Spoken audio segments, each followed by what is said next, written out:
Hi, welcome to the Alluring Womanhood and Femininity Show. Monique Head here.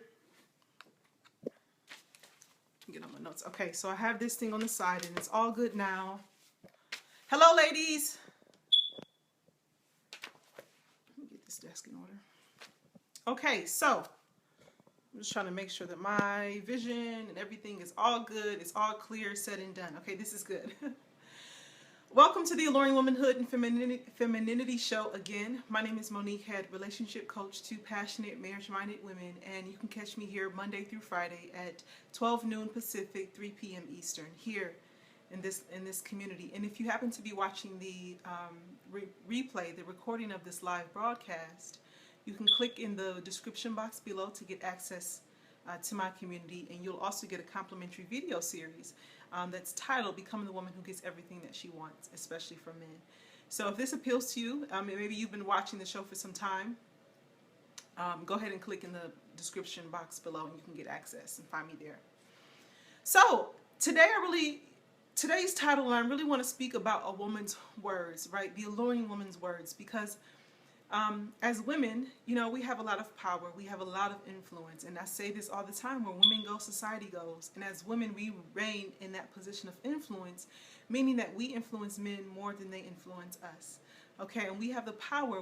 It's important for us to be in choice, and that choice is the thing that brings us freedom and peace of mind and keeps us more into our feminine, right? Because we feel like we have some sense of order, right? When we feel like we don't have choice, we feel stuck. We feel like our life is not progressing, and we feel like, yeah, just stagnant, stymied, all of that. And it doesn't serve women like us, okay? Women who are chic and educated and who are really tapping into their feminine and really blossoming into the best version of ourselves, okay? And we also have a choice about how we want to act and how we want to behave, okay? And it's really important that you know that your behavior is influencing the men in your life, whether you know it or not, just like you're always being watched, whether you know it or not, whether you like it or not. And so the choice is that you can use your words as your weapon, full of mass destruction, or you can use your words as your wand, full of magic and power, okay? And so it is my hope for you, and it's really my intention that you are deciding to create that loving and that safe atmosphere so that you can use your words as your wand, full of magic and power, so that you can actually get what you want and you can become a woman that you're proud of. You know, not a while ago I posted in this group that there's a quote that says something to the extent of requiring, allowing ourselves to be loved requires vulnerability, and allowing, like, us as women,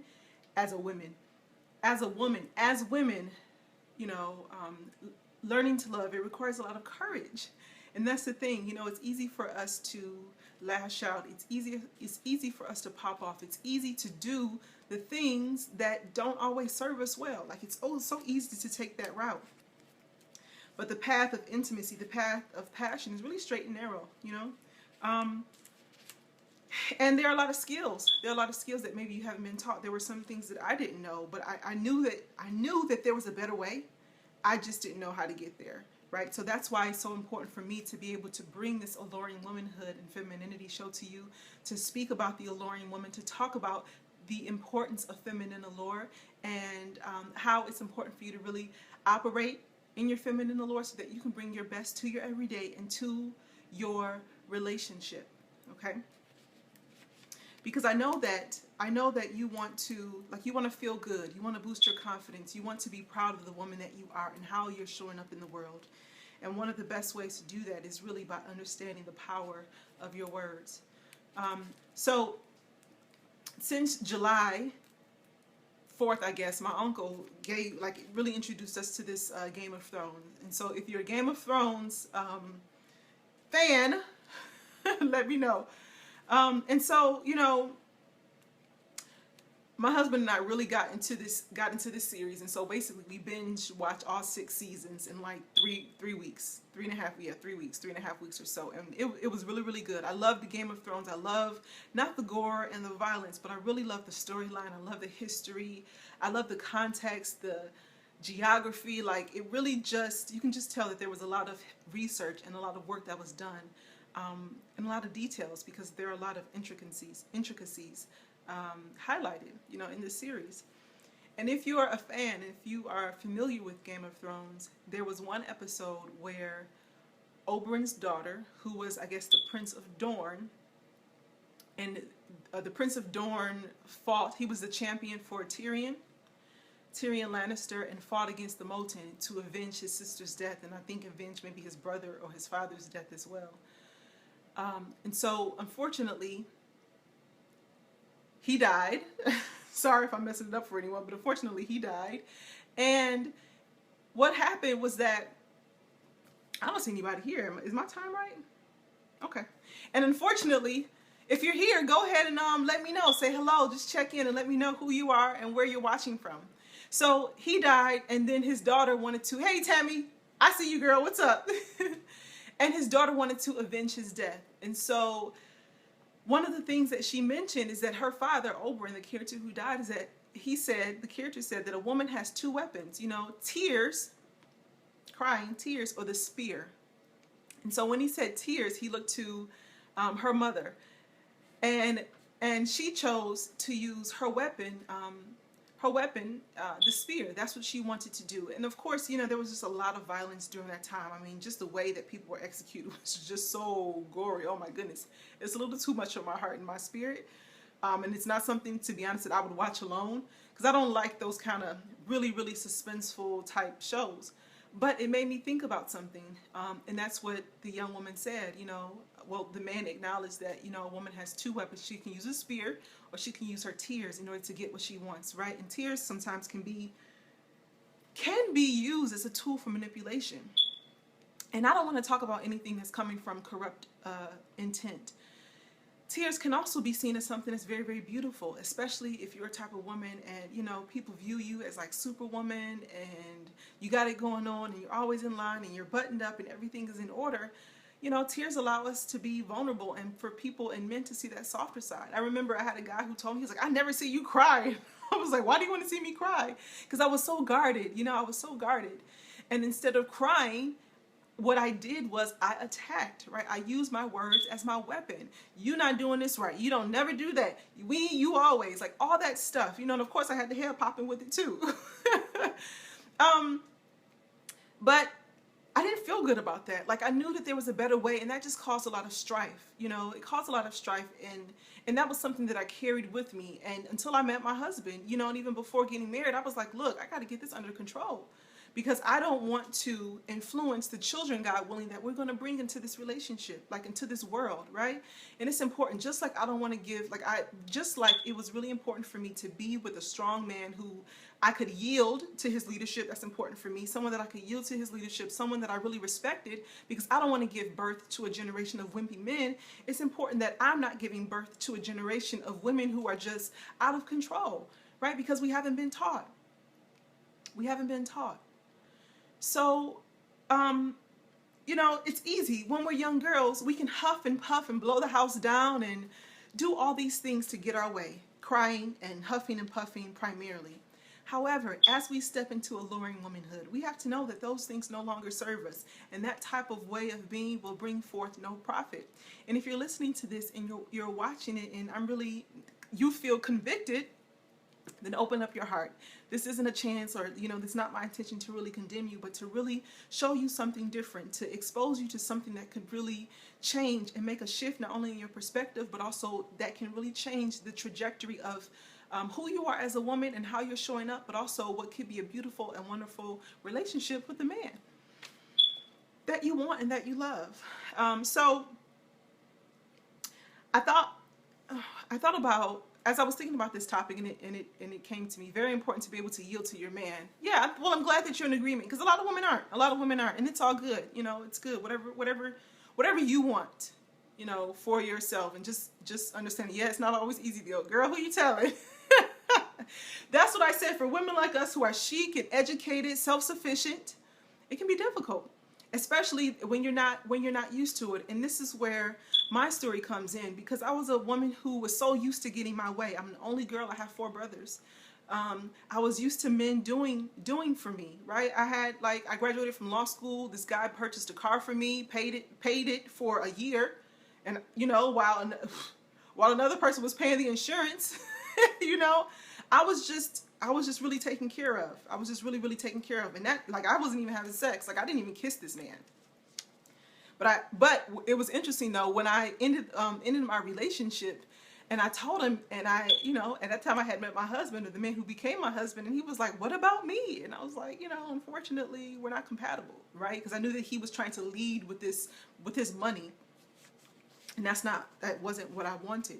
But I say that to say that, you know, I use manipulation, crying, tears, huffing, puffing, whining. And it was because of that, because I used that so much in my life, because it worked for me.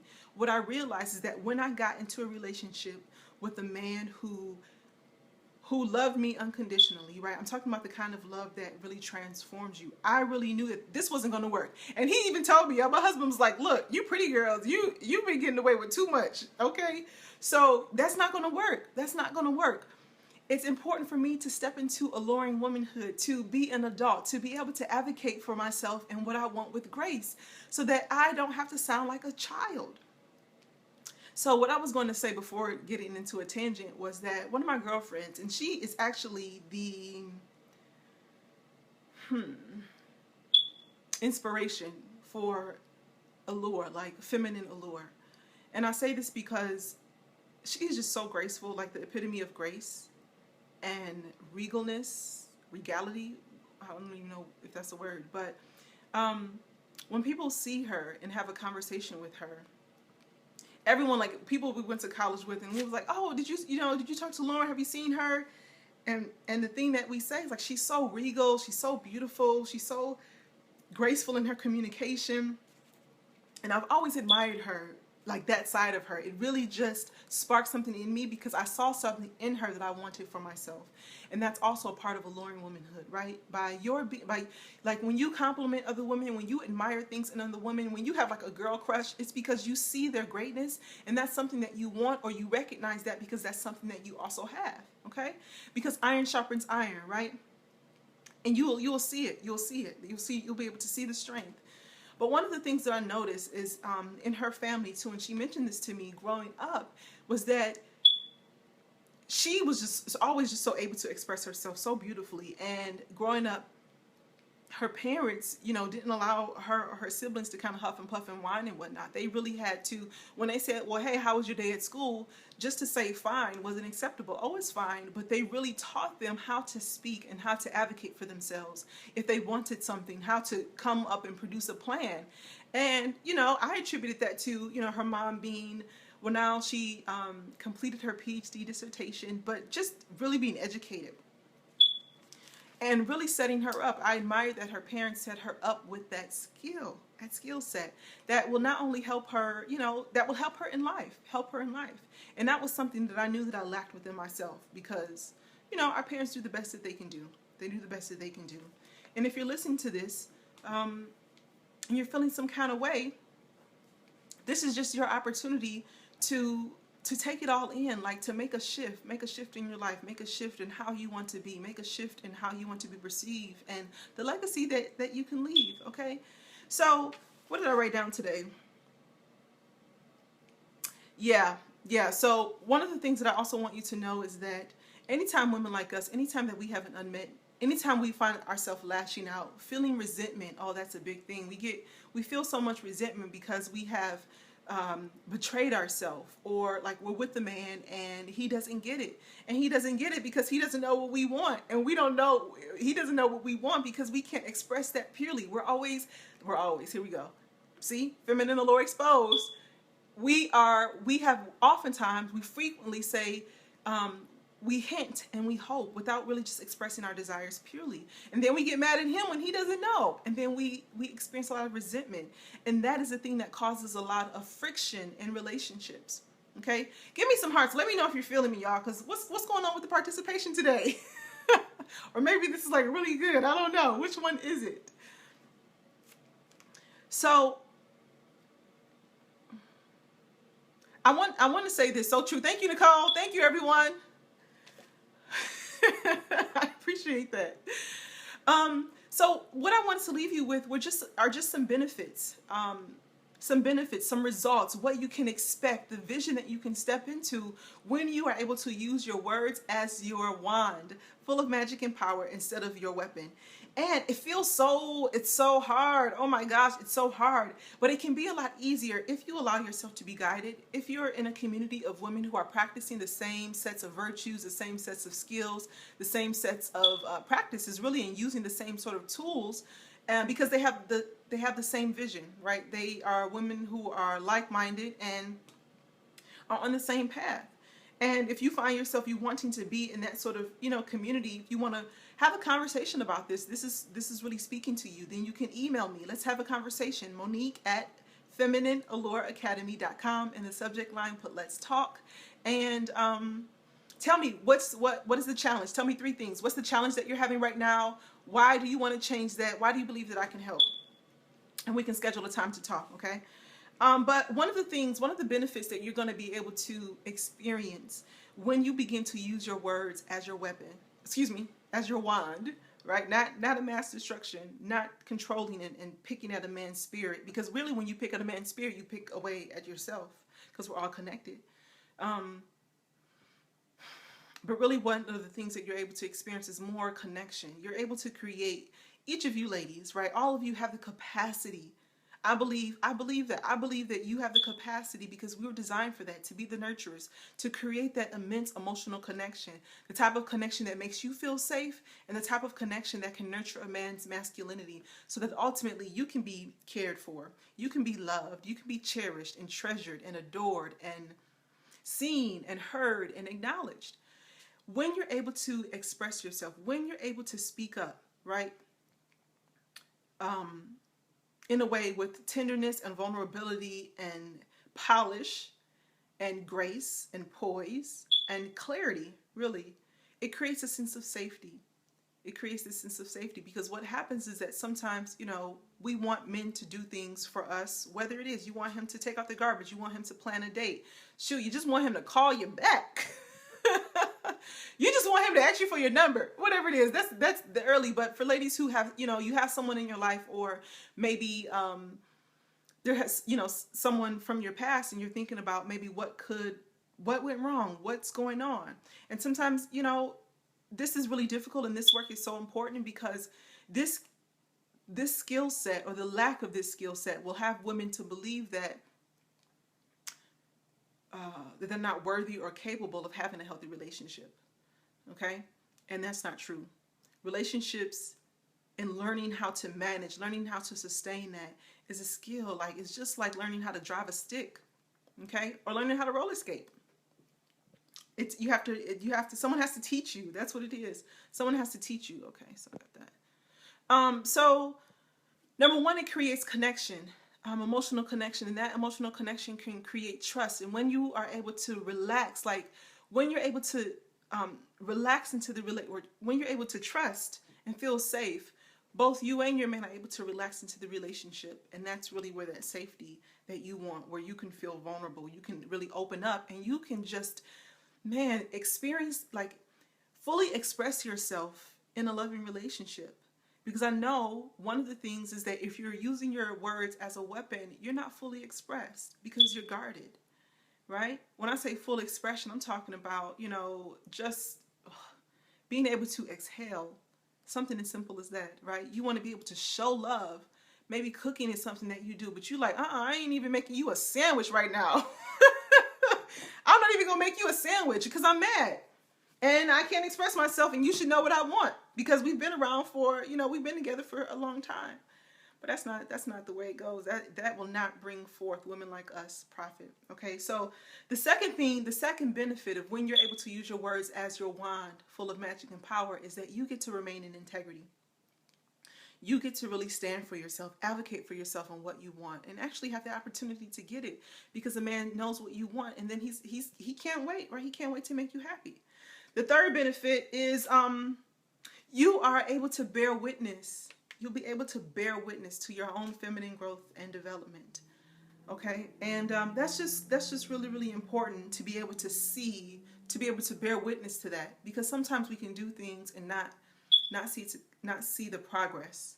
But when you're able to, when you know that you have an option, right? When you know that you can choose differently and not default to what is familiar to you, not default to whatever triggers you, and then, you know, popping off like I used to do.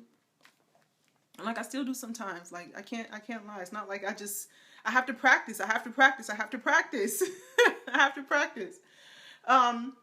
But you know, things that have been embedded in us and really a part of our DNA, like it takes time, it takes work to be able to let that go and to blossom into something beautiful.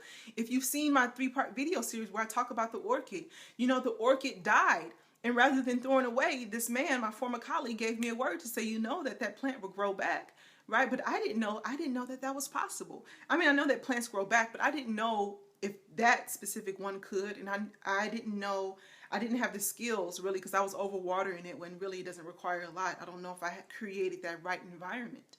So when you learn the skills, right, the feminine allure virtues, the feminine, some of the pillars that I teach in my Polish Your Potential mentorship, which is a one-on-one private mentorship. You're going to keep hearing me speak about that until I fill up. I have 3 more spaces available. So I'm going to keep speaking about that. And if, you know, if what I'm saying has been resonating with you and maybe you're afraid, don't take yourself out the game. Like, let's just have a conversation. I'll lay out a plan for you. And if I feel like working with me is a good step, I'll let you know about it.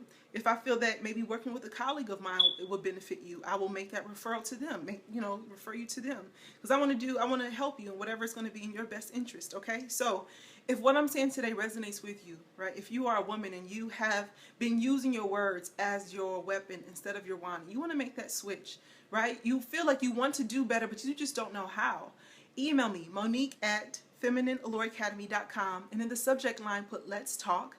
And then let me know what the big challenge is that you're having right now, why you believe I can help you, why do you want to change that right now, okay? And then we'll set up a time, we'll have a phone conversation, because I don't really like the email going back and forth. All right, so ladies, this has been wonderful. And I will see you tomorrow in the next episode. All right, so see you tomorrow here, same time, 2 p.m. Central, 3 p.m. Eastern, and 12 noon Pacific. Take care. Have a beautiful afternoon. Bye.